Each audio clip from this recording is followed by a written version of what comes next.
Bom, Josemar, o pessoal fala muito, manda muitas mensagens para a gente sobre as infrações, né, relacionadas à fiscalização eletrônica. Por exemplo, né, avanço do sinal vermelho e também o excesso de velocidade.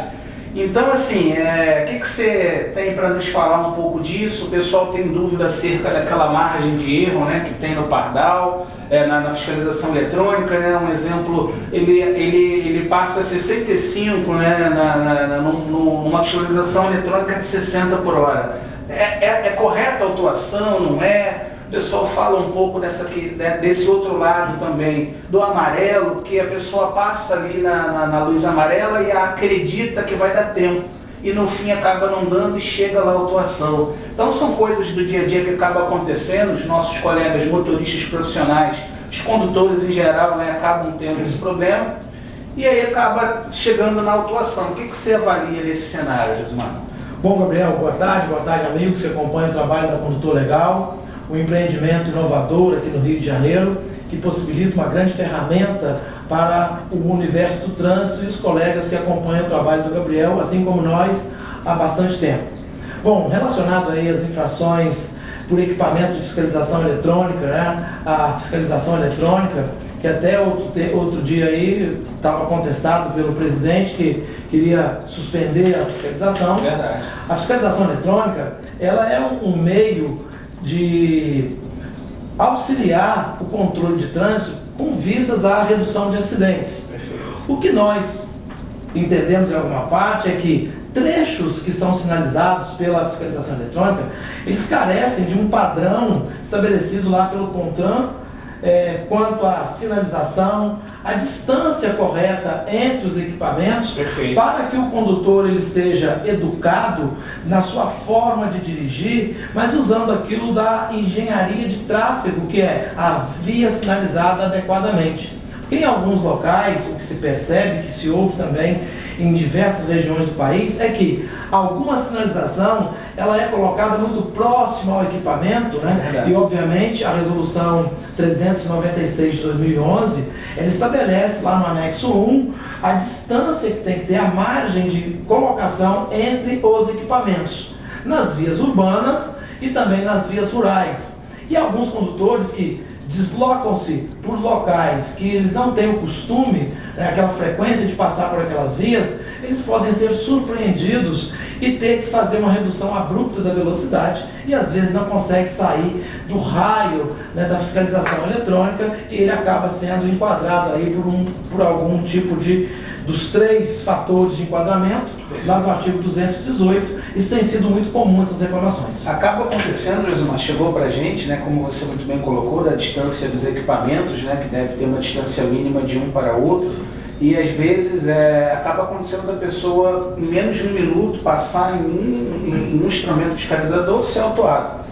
Né, em menos de um minuto depois passar em mais um e ser autuado novamente. Então, né, fica essa informação para os nossos colegas motoristas, né, condutores em geral, que de fato é uma distância mínima de um instrumento para outro, variando, né, se é via urbana ou se via rural, não é isso?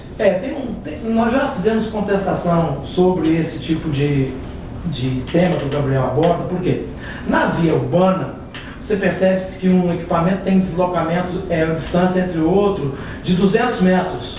E nós temos um problema que influi nesse tipo de abordagem na fiscalização eletrônica, que está respaldado na portaria 59 de 2007, que é a portaria dos blocos de preenchimentos obrigatórios do auto de infração. Então lá no bloco 4 da portaria 59 de 2007, fala do preenchimento obrigatório da hora. Os equipamentos eletrônicos, a hora de enquadramento, porque eles estão protegidos pela legislação para atuar sem a necessidade de ter um agente físico junto ao equipamento, então a contagem de hora do enquadramento do auto de infração de equipamento eletrônico, ela mede hora, minuto e segundo. A portaria 59 de 2007 estabelece que o preenchimento obrigatório do auto de infração, ele dá apenas por hora e minuto. Então, se eu tenho 59 segundos de deslocamento entre um espaço e outro, em uma velocidade de 60 km por hora, nós teremos aí o deslocamento praticamente entre 1.100 metros de espaço linear entre um ponto e outro.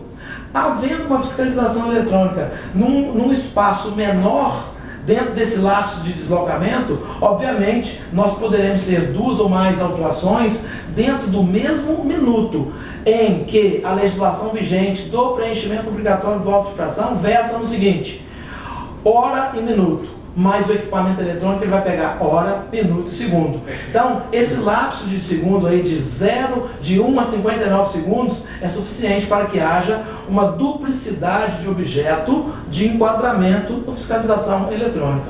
Então, pessoal, está claro que além da foto, né, que chega à sua casa, tem muito mais coisas por detrás, né, da fiscalização eletrônica. Gabriel, você permite só uma parte? Sim. Que esse é o tipo de fiscalização eletrônico dos equipamentos do tipo fixo, aquele equipamento que fica no local, e para que haja a colocação desse equipamento, a implantação, é necessário que seja feito um estudo técnico. Opa. Nesse estudo técnico, nós temos que ter a quantificação volumétrica de ocupação daquele espaço por veículos, e também a avaliação da segurança quanto ao risco de acidente naquela área. Então, se aquela área demanda uma quantificação volumétrica de veículo capaz de ter um controle eletrônico, mais associada a histórico de acidentes, então a autoridade de trânsito solicita o trabalho, a engenharia de campo faz a pesquisa, coloca-se ali o espaço de verificação e instala-se a fiscalização eletrônica. Ou seja, Josemar, quero te fazer uma pergunta aqui, né, que acho que todo mundo quer saber. Bom, se chega uma infração na minha casa, é uma infração do artigo 218, parágrafo 1º, quer dizer o seguinte, né, exceder a velocidade permitida em até 20%. Então eu contesto solicitando esses estudos técnicos que você muito bem colocou, e se não houver estudo técnico para a instalação daquela fiscalização eletrônica, quer dizer que essa multa, né, pode ser anulada, não é isso? Ou não é? O que você acha? Existe por trás da regulamentação do CONTRAN, quando se trata de equipamentos metrológicos e não metrológicos, o controle técnico, da capacidade técnica desse equipamento, que no caso da velocidade é a portaria 544 de 2014 do Inmetro. Essa portaria, ela revogou a portaria 115 de 98. Lá atrás foi estabelecido que o desvio, que o erro máximo admissível na contagem da apuração dessa velocidade tem um desvio padrão. E o desvio padrão dos equipamentos que medem entre 0 e 100 km, quer seja na via urbana, quer seja na via rural, o desvio padrão é de 7 km.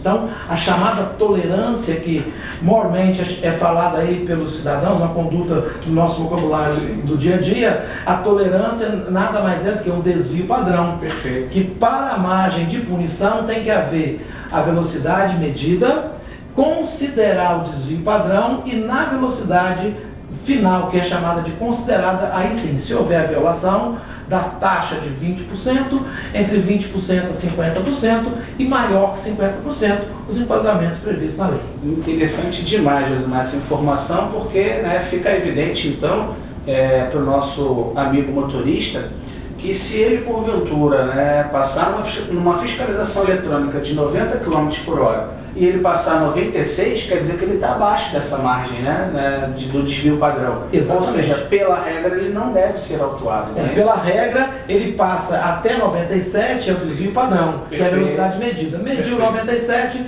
desconta 7. Ótimo. Mediu 98, desconta 7, 91. Então, esse 1 a mais, ele vai ser enquadrado dentro do até 20% da velocidade máxima estabelecida. Perfeito. Será enquadrado no artigo 218, inciso 1, infração de natureza média. É isso. Então, condutor, condutora, né, fique ligado. A gente está falando aqui algumas informações muito importantes que podem lhe ajudar, né, na elaboração de uma peça recursal, ou para quando você receber uma autuação, né, quando você procurar uma ajuda especializada, você passar essas informações, né, Josemar? Acho que como a gente pode destacar aqui, que o mais importante é a ampla defesa, né, Josemar? Quando chega ali uma notificação à casa, né, do condutor, ele pode sim olhar, ver se realmente os requisitos obrigatórios foram cumpridos, né, ver de fato qual a velocidade que ele passou, ver qual a velocidade, né, que foi considerada, né, ver qual foi ali os elementos, né, que de fato, né, levaram a que aquela infração fosse lavrada pelo órgão autuador.